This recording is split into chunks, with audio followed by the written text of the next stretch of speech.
The Curse of Bobby Layne? You would have to ask me that, wouldn't you? I don't know specifically what it is, but there's so many freaking curses around here. Why not throw Bobby into it? What is it? It all started in the 50s, Detroit's golden years. It was good times back then, really good times. People were working 2 or 3 jobs, and money was everywhere. And their football team was winning. It was a happy time. The Lions were one of the dominant teams of the decade, winning 3 NFL championships. Their leader was Bobby Layne, a fan favorite who played hard on and off the field. He could go out and spend hours the night before drinking, and in the fourth quarter, Layne would have one of his magical comebacks. Bobby Layne makes like a burglar as he sneaks through the 49ers for a touchdown. Later that week, he would be in the courtroom because he would be arrested, and the judge would say, "You're slurring, Mr. Layne." Bobby Layne would say, "That's my Texas drawl, Your Honor."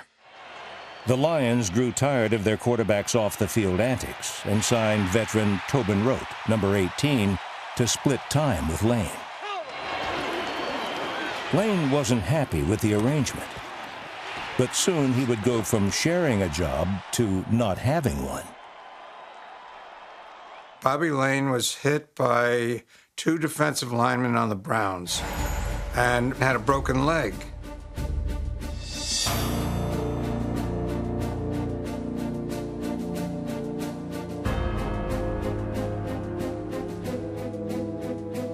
Rote led the Lions to the 57 championship, and the next season, a bitter Bobby Layne was traded to Pittsburgh. As he left Detroit, supposedly Layne said, "The Detroit Lions are never going to win again." Actually, legend has it that Layne said the Lions wouldn't win for 50 years, and the curse was born. It sounds like him, you know, because he believed the world went around him, and without him, it was going to stop. Our thoughts really create destiny. Now, in the case of Bobby being traded as a result of an injury, he would definitely feel very slighted, feel angry, feel used. Just the anger itself has enough energy to put yourself in a cycle of failure.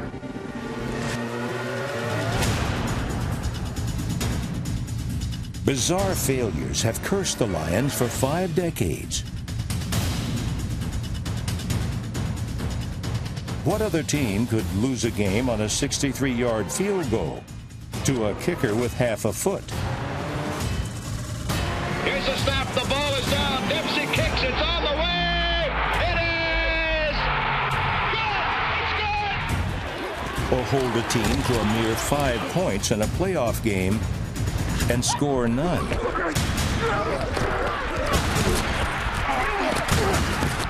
Some of the blame falls on mysterious coaching decisions, like faking a punt from their own 12 while clinging to a fourth-quarter lead. This, of course, led to a loss. The 2002 game in Chicago was downright creepy. Head coach Marty Morningwig won the coin toss in overtime, but elected to kick off. Chicago gladly took the ball and marched right down the field. What a decision, huh? The wind is the reason. I don't care. You don't give up the ball.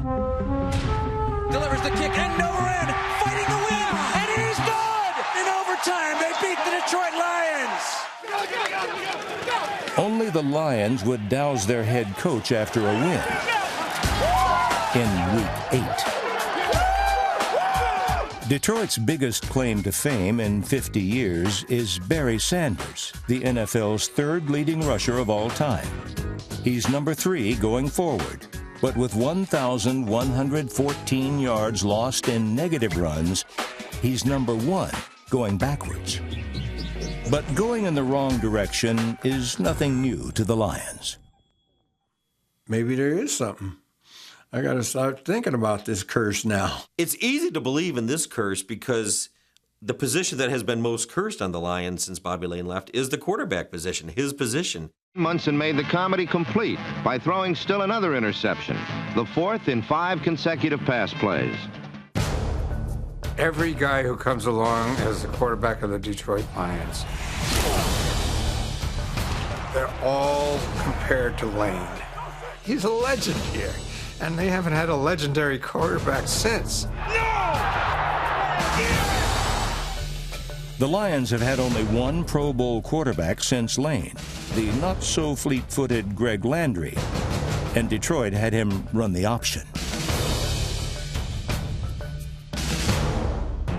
Still not convinced about the curse? Just look at how Lane changed Pittsburgh's luck.